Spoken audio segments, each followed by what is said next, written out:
পুরান ঢাকার সূত্রাপুরে রাত এখন গভীর। জানালার বাইরে অঝোর ধারায় বৃষ্টি পড়ছে। টিনের চালে বৃষ্টির শব্দ কোনো কর্কশ আওয়াজ তৈরি করছে না, বরং মনে হচ্ছে কেউ খুব ধীর লয়ে সেতারে কোনো এক একঘেয়ে রাগ বাজাচ্ছে, একটানা, বিরামহীন। এই শব্দে এক ধরনের ঘোর আছে, এক ধরনের অদ্ভুত শান্তি আছে। ডক্টর ইরাবান খন্দকার তার চিলেকোঠার ঘরের ইজি চেয়ারটায় গা এলিয়ে বসে আছেন। তার হাতে ধোয়া ওঠা মগ, ব্ল্যাক কফি চিনি ছাড়া। শেষ মুহূর্তে মেশানো এক চিমটি গোলমরিচের গুঁড়ো কফির গন্ধে একটা বুনো ঝাঁজ এনেছে। এই গন্ধটা ইরাবানের মস্তিষ্কের নিউরনগুলোকে সজাগ করে রাখে, কিন্তু উত্তেজিত করে না। ঘরের এক কোণে পায়রাগুলি ঘুমিয়ে পড়েছে। শুধু মাঝে মাঝে দু একটা পায়রার ডানা ঝাপটানোর ফিসফিস শব্দ আর বৃষ্টির রিমঝিম শব্দ মিলেমিশে একাকার হয়ে যাচ্ছে। ইরাবান জানালার দিকে তাকিয়ে ভাবছিলেন। তার ভাবনাগুলো কোনো এলোমেলো জট নয়, বরং গণিতের সূত্রের মতো ধাপে ধাপে সাজানো। আজ বিকালে তিনি একটি বিজ্ঞান সাময়িকী পড়ছিলেন। সেখানে মহাকাশ গবেষণা নিয়ে এক বিশাল প্রবন্ধ ছাপা হয়েছে। নাসা, ইসরো, সিএনএসএ সবাই হন্যে হয়ে খুঁজছে কিভাবে আরো দ্রুত মহাকাশে যাওয়া যায়। কেউ বলছে ওয়ার্মহোল বা মহাজাগতিক সুড়ঙ্গের কথা, কেউ বা আলোর গতির কাছাকাছি পৌঁছানোর জন্য বিশাল সব ইঞ্জিন তৈরির নকশা করছে। কেপলার বি বা প্রক্সিমা সেঞ্চুরিতে পৌঁছাতে মানুষের 1000 বছর লেগে যাবে। এই হতাশাই যেন বিজ্ঞানীদের মূল চিন্তার বিষয়। ইরাবান খন্দকার কফিতে আলতো চুমুক দিলেন। জানালার কাছে বৃষ্টির ফোঁটাগুলো গড়িয়ে পড়ছে। তিনি মনে মনে হাসলেন। তার মনে হলো গোটা মানবজাতি একটা মস্ত বড় ভুল করছে। বিজ্ঞানের সবচেয়ে বড় বোকামি হলো সবাই দূরে যেতে চায়, কিন্তু দূরত্ব তো একটা ভ্রম, ইলিউশন। ইরাবান খন্দকার তার ঘরের এক কোণে রাখা পুরনো তানপুরাটার দিকে তাকালেন। তার মনে হলো এই মহাবিশ্বটা আসলে কোনো জ্যামিতিক স্থান বা স্পেস নয়, এটা আসলে একটা বিশাল বাদ্যযন্ত্র। স্ট্রিং থিওরি বা কোয়ান্টাম মেকানিক্স তো তাই বলে। এই জগৎ, এই টেবিল, এই বৃষ্টি, এমনকি ইরাবানের নিজের শরীর, সবই তো আসলে অতি ক্ষুদ্র কিছু সুতো বা স্ট্রিংয়ের কম্পন ছাড়া আর কিছুই নয়। একটা নির্দিষ্ট কম্পনে কাঁপছে বলে লোহাকে লোহা মনে হয়, আবার ভিন্ন কম্পনে কাঁপছে বলে বাতাসকে মনে হয় বাতাস। ইরাবানের চোখ ছোট হয়ে এলো। তার মাথায় এক নতুন সমীকরণ খেলা করতে শুরু করলো। যদি কেপলার বি গ্রহে যেতে 1000 আলোকবর্ষ পাড়ি দিতে হয়, সেটা হবে বোকামি। তার চেয়ে যদি কেপলার বি গ্রহের স্ট্রিং ফ্রিকোয়েন্সি বা মূল কম্পনটা এখান থেকেই তৈরি করা যায়, তাহলে কেমন হয়? বেতার বা রেডিওর কথা ধরা যাক। আপনি যখন ঢাকায় বসে বিবিসি লন্ডন শোনেন, আপনি তো লন্ডনে যান না। আপনি শুধু আপনার রেডিওর নব ঘুরিয়ে লন্ডনের ফ্রিকোয়েন্সির সাথে আপনার যন্ত্রটাকে টিউন করেন। লন্ডন আপনার ঘরে চলে আসে। মহাবিশ্ব তো তাই। গন্তব্যে যাওয়ার দরকার নেই, গন্তব্যের কম্পনটা নিজের চারপাশে তৈরি করলেই তো গন্তব্য এখানে চলে আসবে। স্পেসশিপ বা রকেটের তো কোনো প্রয়োজন নেই, দরকার শুধু একটা নিখুঁত টিউনার। ঠিক এই সময়ে দরজায় খুব মৃদু টোকা পড়ল। ইরাবান ঘড়ি দেখলেন, রাত 2:30। এই বৃষ্টি ভেজা রাতে এমন শান্ত সময়ে কে আসতে পারে? তিনি বিরক্ত হলেন না, বরং কৌতূহল বোধ করলেন। দরজা খুলতেই এক ঝলক ঠান্ডা বাতাস আর বৃষ্টির ছাট এসে লাগলো তার মুখে। বাইরে দাঁড়িয়ে আছে একটি ছেলে, বয়স 25-এর বেশি হবে না। ভিজে চুপসে গেছে, হাতে পলিথিনে মোড়ানো একটি ছোট্ট বাক্স। Doctor doctor Iraban Khandakar. ছেলেটির গলা কাঁপছে, শীতে নাকি ভয়ে বোঝা গেল না। ভেতরে এসো, ইরাবান শান্ত গলায় বললেন। তোয়ালে আছে ওই রেখে, মুছে নাও, গা আগে মুছে নাও। ছেলেটি ঘরে ঢুকে তোয়ালে দিয়ে মাথা মুছল। ইরাবান তাকে বসতে দিলেন। ছেলেটি পলিথিনের মোড়ক থেকে একটি মেহগনি কাঠের বাক্স বের করে টেবিলে রাখলেন। স্যার, আমি প্রফেসর আবরার চৌধুরীর ল্যাব অ্যাসিস্ট্যান্ট ছিলাম। স্যার গত পরশু মারা গেছেন হার্ট অ্যাটাকে। মৃত্যুর আগে তিনি আমাকে কসম দিয়েছিলেন এই জিনিসটা যেন আমি আপনাকে পৌঁছে দিই। তিনি বলেছিলেন একমাত্র আপনি এটা বুঝতে পারবেন স্যার। আবরার চৌধুরী নামটা শুনে ইরাবানের কফির মুখটা হাতে স্থির হয়ে গেল। আবরার ছিলেন দেশের অন্যতম সেরা পদার্থবিজ্ঞানী, যিনি গত 10 বছর ধরে লোকচক্ষুর অন্তরালে ছিলেন। সবাই বলতো তিনি পাগল হয়ে গেছেন। তিনি নাকি সারাদিন ল্যাবে বসে অদ্ভুত সব শব্দ তৈরি করতেন। ডক্টর ইরাবান খন্দকার কাঠের বাক্সটা খুললেন। ভেতরে ভেলভেটের উপর রাখা আছে অদ্ভুত দর্শন একটি যন্ত্র। দেখতে অনেকটা টিউনিং ফর্কের মতো, কিন্তু ওটার ধাতুটা চেনা যাচ্ছে না। কালচে নীল রঙের ধাতু, যার গায়ে হাজার হাজার অতি সূক্ষ্ম তার পেঁচানো। স্যার বলতেন এটা কোনো যন্ত্র নয় স্যার। ছেলেটি ফিসফিস করে বলল, এটা একটা চাবি স্যার। ছেলেটি আর একটু ঘেমে গেল। ছেলেটি আরো নার্ভাস হয়ে গেল। ইরাবান যন্ত্রটা হাতে নিলেন। আশ্চর্য, যন্ত্রটা বরফের মতো ঠান্ডা, কিন্তু হাতে নিতেই মনে হলো ইরাবানের শরীরের ভেতর দিয়ে একটা বিদ্যুৎ খেলে গেল। উনি কি আর কিছু বলে গেছেন? ইরাবান জিজ্ঞেস করলেন ছেলেটিকে। হ্যাঁ, তিনি বলেছিলেন মানুষ নক্ষত্রের কাছে যেতে চায়, কিন্তু নক্ষত্রকে ঘরে ডাকার সাহস তাদের নেই। তিনি বলেছিলেন এই টিউনিং ফর্কটা দিয়ে তিনি একটা নির্দিষ্ট কম্পন তৈরি করেছিলেন। তারপর ছেলেটা কাপা গলায় থামলো, ঢোক গিলল।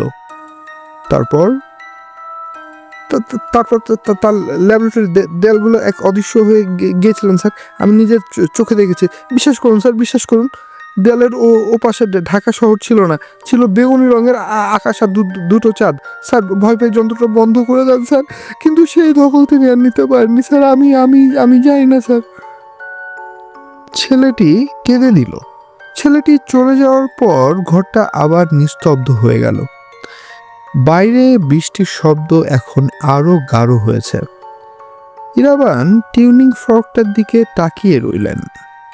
সাধারণত ইরাবান আবেগপ্রবণ হন না, কিন্তু আজ তার বুকের ভেতর একটা অদ্ভুত প্রশান্তি কাজ করছে। তার থিওরি আসলে ভুল নয়।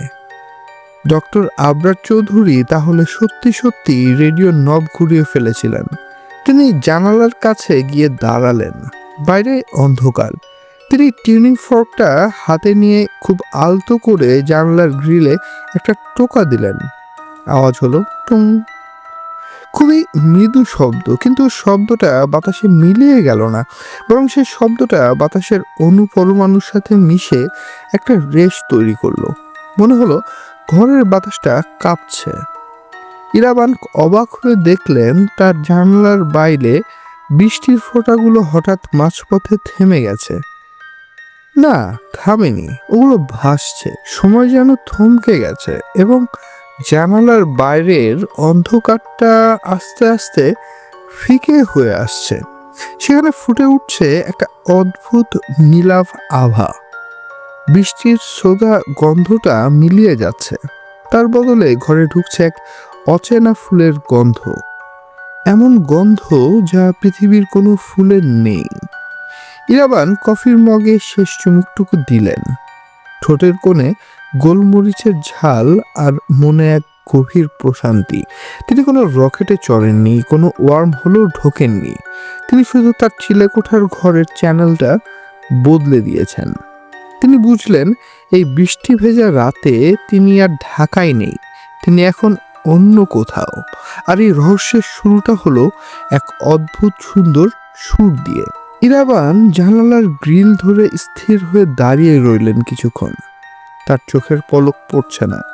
বাইরের বৃষ্টির ফোঁটাগুলো ঠিক যেখানে ছিল সেখানেই থমকে আছে, যেন কেউ সময়ের ভিডিওতে পজ বাটন চেপে দিয়েছে। কিন্তু ভালো করে লক্ষ্য করতেই রাবান বুঝলেন এগুলো আসলে থেমে নেই। ফোঁটাগুলো নিজেদের অক্ষের উপর লাট্টুর মতো ঘুরছে, আর সেই ঘূর্ণন থেকে বিচ্ছুরিত হচ্ছে এক অদ্ভুত রূপালী আলো। সূত্রাপুরের সরু গলি, ল্যাম্পপোস্ট বা ইলেকট্রিক তারের জঞ্জাল কিছুই আর দেখা যাচ্ছে না। তার বদলে জানালার ওপাশে এখন শুধুই এক অসীম মখমলের মতো নরম বেগুনি আকাশ। ইরাবান হাত বাড়িয়ে জানালার গ্রিলের ফাঁক দিয়ে বাইরের বাতাস স্পর্শ করার চেষ্টা করলেন। আশ্চর্য, বাতাসের কোনো বাধা নেই, কিন্তু কেমন যেন একটা তরল ঘনত্ব আছে। মনে হচ্ছে তিনি জলের নিচে হাত নাড়ছেন, অথচ হাত ভিজছে না। তিনি টেবিল থেকে টেনিং ফর্কটা হাতে তুলে নিলেন। যন্ত্রটা এখনো খুব মৃদুভাবে কাঁপছে। ভোমরার গুনগুনানির মতো একটা শব্দ হচ্ছে, যা কান দিয়ে শোনা যায় না, কিন্তু বুকের হাড়ের ভিতর অনুভব করা যায়। এবার নিজের মনেই বিড়বিড় করলেন, সুপারপজিশন। আমি এখন একই সাথে ঢাকায় এবং অন্য কোনো গ্রহে অবস্থান করছি। তিনি ধীর পায়ে জানালার কাছ থেকে সরে এসে ইজি চেয়ারে বসলেন। ভয় পাওয়ার বদলে তার ভিতরে এক অদ্ভুত শিশুর মতো কৌতূহল কাজ করছে। তিনি লক্ষ্য করলেন তার চিলেকোঠার ঘরটা ঠিক আগের মতোই আছে। বইয়ের তাক, কফির মগ, মোমবাতি সবই ঠিকঠাক, কিন্তু ঘরের আলোটা বদলে গেছে। মোমবাতির হলুদ আলো আর বইয়ের সেই বেগুনি আভা মিলেমিশে ঘরটাকে এক স্বপ্নপুরী বানিয়ে দিয়েছে। হঠাৎ তার নজর পড়ল পায়রাগুলোর দিকে। চিলেকোঠার এক কোণে পায়রার খোপ। সাধারণত এত রাতে ওরা ঘুমে থাকে, কিন্তু এখন ওরা জেগে আছে। তবে ওরা ডাকছে না, নড়াচড়াও করছে না। সবগুলো পায়রা একযোগে জানালার দিকে তাকিয়ে আছে। ওদের গোল গোল চোখগুলোতে সেই বেগুনি আকাশের প্রতিফলন। মনে হচ্ছে ওরা এই নতুন জগতের ভাষা বুঝতে পারছে। মানুষের আগেই পশু পাখিরা কম্পন বা ফ্রিকোয়েন্সি কি টের পায়? ডক্টর ইরাবান খন্দকার ভাবলেন, বিজ্ঞানের ভাষায় এটাকে বলে রেজোন্যান্স বা অনুনাদ। টিনিং ফর্কটা এই ঘরের অনুপরমাণুর কম্পন বদলে দিয়েছে। ফলে ঘরের ভেতরের স্পেস বা স্থান এবং কয়েক আলোকবর্ষ দূরের ওই গ্রহের স্পেস দুটো একই সরল রেখায় চলে এসেছে। দূরত্ব বলে আসলে কিছু নেই। ইরাবান আলতো করে নিজের ডায়েরিতে লিখলেন। কলমের কালিটা কাগজে পড়ার পর শুকিয়ে গেল না, বরং জল জল করতে লাগলো। মহাবিশ্ব একটা বিশাল চাদরের মতো, আমরা শুধু ভাঁজটা মিলিয়ে দিয়েছি। তিনি উঠে গিয়ে আবার জানালার কাছে দাঁড়ালেন। এবার তিনি বাইরের দৃশ্যটা আরো স্পষ্ট দেখতে পাচ্ছেন। ওটা কোনো জঙ্গল নয়, আবার মরুভূমিও নয়। ওটা একটা বিশাল ভাসমান পাথরের উপত্যকা। বড় বড় শ্যাওলা ধরা পাথর শূন্যে ভেসে বেড়াচ্ছে, আর সেই পাথরের গা বেয়ে নামছে ঝর্ণা। কিন্তু ঝর্ণার পানি নিচে পড়ে হারিয়ে যাচ্ছে না, বরং বাষ্প হয়ে আবার উপরে উঠে যাচ্ছে। এক অন্তহীন চক্র। বাতাসে ভেসে আসছে এক মিষ্টি সুবাস, অনেকটা হাসনাহেনা আর চন্দনের মিশ্রণ। ইরাবান বুক ভরে নিঃশ্বাস নিলেন। এই বাতাসটা পৃথিবীর চেয়ে অনেক হালকা, কিন্তু প্রতিটি নিঃশ্বাসে শরীরে অদ্ভুত শক্তি পাওয়া যায়। তার মনে হলো তার শরীরের ক্লান্তি, এই বছরের পর বছর না ঘুমানোর অবসাদ, সব যেন এই বাতাসের স্পর্শে ধুয়ে মুছে যাচ্ছে। হঠাৎ জানালার ঠিক ওপাশেই শূন্য ভাসমান একটা ছোট্ট পোকা উড়ে এলো। দেখতে অনেকটা ফড়িংয়ের মতো, কিন্তু তার ডানাগুলো স্বচ্ছ কাচের তৈরি এবং তার লেজ দিয়ে নীল আলো বের হচ্ছে। পোকাটা জানালার গ্রিলের এপাশে, মানে ইরাবানের ঘরের ভেতরে ঢোকার চেষ্টা করলো। ঠিক তখনই ঘটলো বিপত্তিটা। পোকাটা যেই জানালার অদৃশ্য দেয়াল পার হয়ে ঘরের ভিতর প্রবেশ করলো, সাথে সাথে চিরিক করে একটা শব্দ হলো। পোকাটা মিলিয়ে গেল ধোঁয়ায়। ডক্টর ইরাবান খন্দকার চমকে উঠলেন। তিনি বুঝলেন এখানে একটা সূক্ষ্ম গন্ডগোল আছে। তার ঘরের বাতাস আর বাইরের ওই জগতের বাতাসের কম্পন এক হলেও তাদের জীবনী শক্তি বা বায়োলজিক্যাল রিদম আলাদা। দুটো ভিন্ন জগৎ একে অপরের স্পর্শ করছে ঠিকই, কিন্তু মিশে যেতে পারছে না, যেমন তেল আর জল। তিনি টিউনিং ফর্কটার দিকে তাকালেন, ওটার কম্পন একটু কমে এসেছে। সাথে সাথে বাইরের বেগুনি আকাশটা একটু কেঁপে উঠল, যেমনটা টিভি স্ক্রিনে সিগন্যাল লস হলে দেখা যায়। সূত্রাপুরের ল্যাম্পপোস্টটা আবছাভাবে একবার ভেসে উঠেই আবার মিলিয়ে গেল। ইরাবান খন্দকার বুঝলেন বেশিক্ষণ এই দরজা খোলা রাখা যাবে না। বাস্তবতা আবার ফিরে আসতে চাইছে, কিন্তু তার মন চাইছে না এই শান্তি ভেঙে দিতে। এই প্রথম বহুদিন পর তার মনে হচ্ছে তিনি পৃথিবীর সেই ইঁদুর দৌড় থেকে মুক্তি পেয়েছেন। এখানে কোনো ট্রাফিক জ্যাম নেই, কোলাহল নেই, লজিক বা যুক্তির কঠোর শাসন নেই, আছে শুধু এক আদিম ছন্দ। তিনি আবার কফির মগটা হাতে নিলেন। কফিটা জুড়িয়ে গেছে, কিন্তু তাতে চুমুক দিতেই মনে হলো অমৃত। শুধু ফ্রিকোয়েন্সি ম্যাচ করলে হবে না, ইরাবান ভাবলেন ভরেরও একটা সমীকরণ আছে। ম্যাস এবং এনার্জির ব্যালেন্স ঠিক রাখতে হবে, তা না হলে আমি ওই জগতে ঢুকলে আমিও ওই ফড়িংটার মতো বাষ্প হয়ে যাব। ঠিক তখন তার বন্ধ দরজার ওপাশ থেকে কারো পায়ের শব্দ শোনা গেল। সিঁড়ি বেয়ে কেউ একজন চিলেকোঠার উপরে উঠে আসছে, খুব ধীর পায়ে, ভারী পায়ে। ইরাবান ভুরু কুচকালেন। এই মায়াবী বলয়ের ভেতরের বাইরের জগতের কারো তো প্রবেশ করার কথা নয়। তবে কি টিউনিং ফর্কটা শুধু অন্য গ্রহের সাথেই কানেক্ট করেনি, অন্য কোনো সময়ের সাথেও কানেক্ট করেছে? পায়ের শব্দটা দরজার ঠিক ওপাশে এসে থেমে গেল। দরজায় নখ হলো না, শুধু দরজার নিচ দিয়ে একটা ছায়া ভেতরে ঢুকলো। ছায়াটা দীর্ঘ হচ্ছে। ইরাবান খন্দকার ভয় পেলেন না। এই অদ্ভুত প্রশান্তির জগতে ভয় জিনিসটা যেন নেই। তিনি শুধু টিউনিং ফর্কটা হাতে শক্ত করে ধরলেন। তার মনে হলো তিনি এখন এক মহাজাগতিক সন্ধিক্ষণে দাঁড়িয়ে আছেন। একটা ভুল করলেই তিনি আর কখনো নিজের পৃথিবীতে ফিরতে পারবেন না, অথবা তিনি হয়তো ফিরতেই চান না। বাইরের জগৎটা ডাকছে তাকে, আর দরজার ওপাশে দাঁড়িয়ে আছে এক অজানা মানুষ, নাকি অন্য কেউ। ইরাবানের মনে হলো বিজ্ঞান আসলে কোনো উত্তর দেয় না, বিজ্ঞান শুধু আমাদের প্রশ্ন করতে শেখায়। আর এখনকার প্রশ্নটা হলো, বাস্তবতা আসলে কোনটা? এই সূত্রাপুরের চিলেকোঠা, নাকি জানালার ওপাশের ওই ভাসমান পাথরের দেশ? দরজাটা ক্যাচ করে খুলে গেল। ইরাবান প্রস্তুত ছিলেন, কিন্তু যা দেখলেন তার জন্য কোনো প্রস্তুতি আসলে যথেষ্ট ছিল না। দরজার ওপাশে কেউ দাঁড়িয়ে নেই, সেখানে কোনো মানুষ নেই, কোনো হন্তারক নেই, সেখানে শুধু শূন্যতা। কিন্তু এই শূন্যতা ভীতিকর কালো অন্ধকার নয়, এ এক উজ্জ্বল জীবন্ত শূন্যতা। মনে হচ্ছে চিলেকোঠার সিঁড়িটা যেখানে শেষ হয়েছে, সেখান থেকেই মহাবিশ্বের এক বিশাল লাইব্রেরি শুরু হয়েছে। বাতাসে ভাসছে হাজার হাজার জ্যামিতিক নকশা, অনেকটা প্রিজমের মতো, যেগুলো থেকে মৃদু গুনগুন শব্দ আসছে। ইরাবান খন্দকার বুঝতে পারলেন টিউনিং ফর্কটা শুধু অন্য গ্রহের সাথেই কানেক্ট করেনি, বরং মৃত্যুর ওপাশের জগতের ফ্রিকোয়েন্সিও ধরে ফেলেছে। অধ্যাপক আবরার চৌধুরী হয়তো মারা যাননি, তিনি কেবল তার কম্পন বদলে ফেলেছেন। তিনি এখন এই মহাজাগতিক সুরের অংশ। ইরাবান খন্দকার দরজার চৌকাঠে পা রাখলেন না। তিনি জানেন এই মুহূর্তে তিনি একটি সূক্ষ্ম সুতোর উপর দাঁড়িয়ে আছেন। তার শরীরের অণুগুলো এখন দ্বিধায় আছে, তারা কি ঢাকার সূত্রাপুরে থাকবে, নাকি অসীম সুরের জগতে মিলিয়ে যাবে। তিনি ফিরে এসে আবার ইজি চেয়ারে বসলেন।